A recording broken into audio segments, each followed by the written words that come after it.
Meu nome é Thiago Augusto, professor de redação no Colégio Metropolitano Goiânia, Goiás, e estou de volta para terminarmos, a competência 4 do Enem. Falávamos aqui de coesão textual. No vídeo anterior, dê uma olhada lá, falamos um pouco, sobre coesão referencial. Falamos o que é anáfora e o que é catáfora. Que são questões, que vira e mexe cai ali também na prova de múltipla escolha, beleza?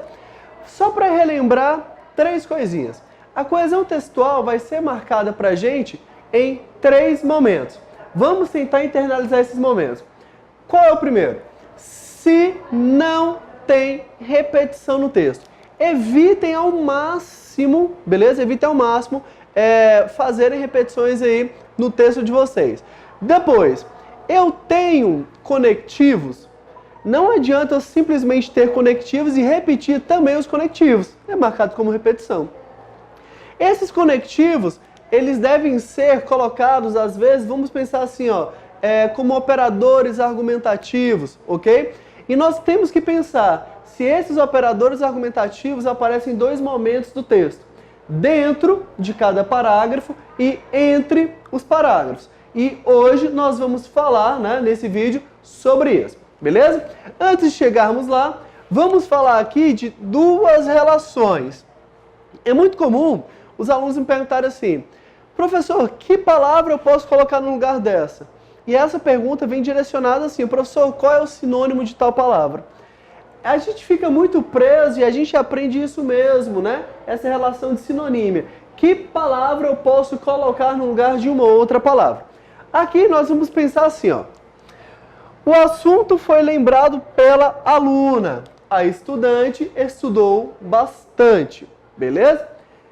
Eu poderia muito bem, em qualquer texto, chegar e colocar assim: o aluno foi lembrado pela aluna. Ponto. A aluna estudou bastante. A aluna estudou muito. Só que se eu colocasse a aluna aqui, eu teria uma repetição. Eu cairia naquele erro, Eu não posso ter repetições. Eu evito repetições. Então, o que eu vou fazer? Aqui, nós trocamos, beleza? O nome por outro de sentido semelhante. Dentro desse contexto, tá ok. Então, o que nós temos aqui? Nós temos sinônimos. Nós temos uma relação de sinonímia. Beleza, isso todo mundo já sabe. Então, vamos prestar atenção nessa nova relação de coesão textual. Uma relação de hiponímia e hiperonímia. Pode ser um movimento contrário? Tranquilo. Pode ser, então, hiperonímia e hiponímia? Sim. Aqui, nós temos que pensar no seguinte. Nós temos, hipo e hiper. E essa relação de nímia, vai ser nome. Beleza? Então, nome semelhante, nome com sentido mais restrito e o nome com sentido mais abrangente. O rapaz tem vários carros. O Uno é o seu favorito. O rapaz tem vários carros. O Uno é o seu favorito. Vamos pensar aqui. Eu poderia muito bem, se fosse nesse primeiro momento, procurar um sinônimo para a palavra carro. Mas eu não preciso disso. Por quê? Porque agora eu sei que eu posso fazer essa relação. Carro é substituído por Uno. Qual dessas 2 palavras tem um sentido mais abrangente? Carros ou Uno? Então, isso aqui vai ser pra gente um hiper. Beleza? Uno tem um sentido mais restrito, vai ser pra gente um hipo. Então, carros hiperônimo, Uno hipônimo. Tiago, mas carro sempre vai ser hiperônimo e Uno sempre vai ser hipônimo? Não, vai depender do contexto, porque para eu ter uma relação de hiperônimo e hipônimo, eu tenho que ter os 2 elementos. Um elemento apenas não me dá um sentido mais abrangente, porque vai ser mais abrangente em relação a algo, vai ser mais restrito em relação a algo. Então aqui o que eu faço? Pego o nome de sentido mais abrangente, coloco primeiro, depois eu vou reduzir colocando o nome de sentido mais restrito, ok? Então aqui, 2 movimentos que nós podemos utilizar para que não haja repetição no texto. No primeiro vídeo falamos sobre anáfora e catáfora, já foram 2. aqui mais 2 momentos, ok? Então vamos lá. Então, galera, ó, anáfora, catáfora, sinônimo, hiperônimo, hipônimo, beleza? Vamos aqui falar de um super, mas super importante movimento de coesão textual, que é o encadeamento por conexão. Esse encadeamento por conexão vai trazer para a gente uma relação de operadores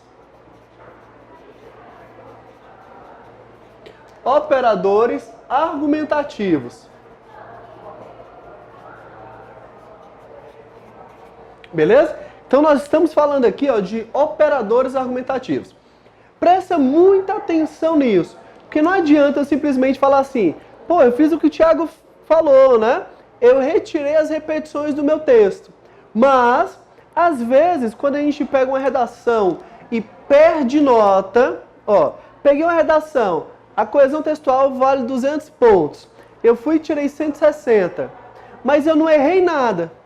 Não é o fato de o corretor não marcar nada no seu texto que você não tenha errado nada. Às vezes, deixar de colocar algo pode ser um erro. Então, vamos pensar, não é só repetição, mas alguns elementos são fundamentais no nosso texto.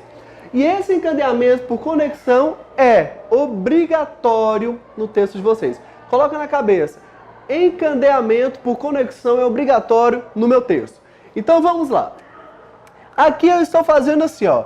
Pedro e Paulo não foram à aula em decorrência disso e eu vou continuar, né? Eu vou colocar aqui um outro período. Aqui embaixo, não há educação suficiente no Brasil. Ponto. Dessa forma, eu vou continuar com o meu período.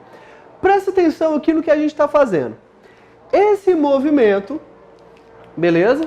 Marcado por essas palavras, é o nosso encadeamento por conexão. Eu estou ligando esses dois períodos, essas duas ideias, conectando essas duas ideias com esses operadores argumentativos.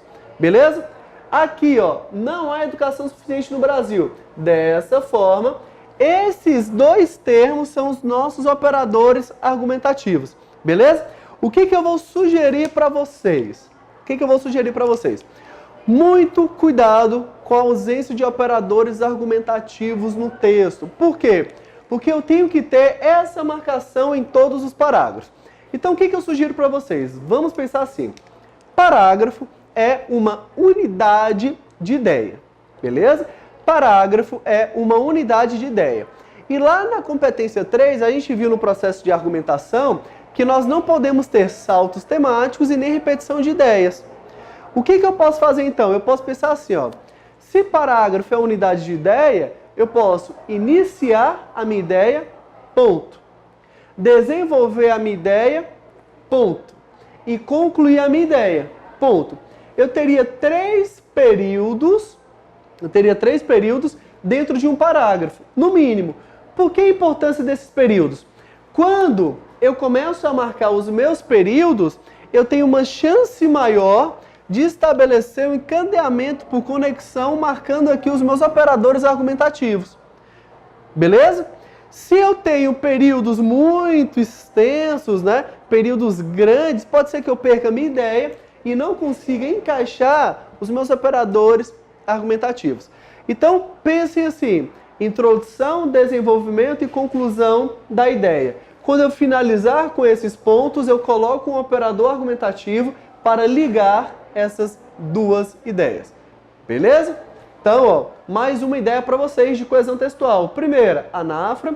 Segunda, catáfora. Depois, hipônimo e hiperônimo. Estamos aqui agora em encadeamento por conexão.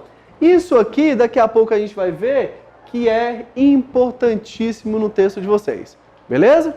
Sai daí não. Então, galera, é o seguinte, ó, só para a gente finalizar aquele movimento esperto de 200 pontos de coesão textual. Estou trazendo para vocês aqui, ó, os elementos coesivos inter e intra-parágrafo. Não existe a possibilidade de alcançarmos 200 pontos na coesão textual se não trabalharmos esse movimento e esse movimento. Então, eu já falei, ó, eu não preciso de repetições. Repetições, na maioria das vezes, são prejudiciais, né, ao nosso texto. O que nós vamos pensar, então? eu tenho conectivos, beleza? Os meus conectivos, os meus movimentos de coesão textual estão corretos? Porque não basta ter conectivos, certo? Não basta eu utilizar bem os recursos de orações adverbiais, os recursos de orações adjetivas, os recursos de orações coordenadas. Não basta, né, eu usar bem esses recursos. Eu quero saber se eles estão sendo repetitivos também. Eu estou trabalhando repetição desses recursos e outra coisa, o sentido está correto? Vamos pensar nisso. Além dessas ideias, nós vamos pensar assim, ó. Eu fiz um esboço que seria o nosso texto. Entenda assim, esse primeiro momento, um parágrafo, aqui eu inicio o segundo, aqui o terceiro e aqui o quarto parágrafo, beleza? Vamos pensar, no início do primeiro parágrafo, eu preciso de conectivo?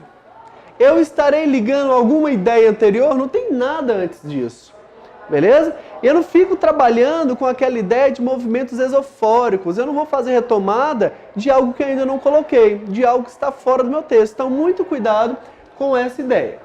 Aqui nós vamos começar, eu coloquei, né, de laranja, os movimentos que a gente não pode deixar de ter, que são movimentos chamados de intraparágrafos. Eu coloquei só 2 aqui, mas nós vamos pensar assim.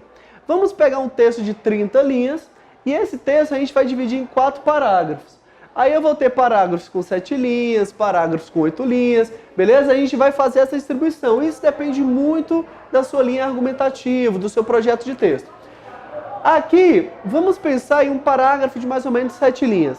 Eu preciso, cara, olha como é simples, eu preciso pelo menos ter em um momento, dentro do meu parágrafo, em um momento, eu preciso ter um conectivo intraparágrafo. Só que nós não vamos trabalhar assim. Eu falei para vocês agora que, se eu coloquei um ponto final, eu vou tentar introduzir outro período com um operador argumentativo. Então, tentem marcar aí, ó, 3, 4 conectivos intraparágrafo. Para isso, o que a gente pode estudar? Orações coordenadas, né, que são as conjunções coordenativas. Orações subordinadas adverbiais, conjunções subordinativas adverbiais, oração subordinada adjetiva, beleza? Poxa, hoje você não fala muito sobre orações subordinadas substantivas. É porque as conjunções integrantes, elas são limitadas para a gente. As outras conjunções e o pronome relativo da oração adjetiva, né, eles são mais significativos, eles são mais amplos e a gente pode trabalhar esses elementos coesivos para não repetição também. Então aqui, ó, eu preciso disso. Passei para o segundo parágrafo, ó, eu ainda estou marcando, beleza? Coloquei aqui um pronome, coloquei uma conjunção adverbial. Entrei no terceiro parágrafo, ó, marquei aqui de novo. Entrei no quarto parágrafo, marquei aqui de novo. Então pensa, fiz meu texto, fiz meu rascunho, antes de passar limpo, eu vou atrás dos meus operadores argumentativos, dos meus elementos de coesão intraparágrafo, ok? Não basta ter esses elementos intraparágrafo e não basta não ter repetições. Eu preciso de um outro elemento importantíssimo. Eu preciso de coesão interparágrafo. Como que eu vou ligar as minhas ideias? Nós trabalhamos lá na argumentação, na competência 3, que nós devemos escolher o nosso projeto de texto, formular o projeto de texto de ordem, né, de forma que o nosso texto tenha fluidez. E que eu não simplesmente saia de um parágrafo e entre no outro parágrafo de forma aleatória. Se eu coloquei aqui na minha introdução, por exemplo, 2 causas, eu vou trazer uma primeira causa para cá e uma segunda causa para cá. Beleza? Então vamos pensar assim. Desenvolvi a primeira causa aqui, a segunda causa aqui.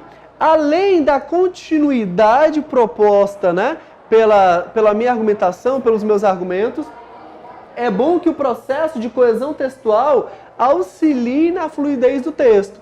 Então o que a gente está falando aqui é de uma superfície de texto. Então, gente, ó, comecei o primeiro parágrafo de desenvolvimento, coloquei lá um operador argumentativo. Obrigatoriamente no primeiro parágrafo eu preciso desse operador? Não. Mas, se eu colocar, eu não perco nota. Então, por que não colocar? Beleza? Obrigatoriamente eu preciso aqui no meu terceiro parágrafo? Sim. Não deixem de colocar isso, beleza? Eu preciso dar continuidade na minha ideia. Então, muita gente utiliza aqui, ó, primeiramente, em primeiro plano, diante desse cenário.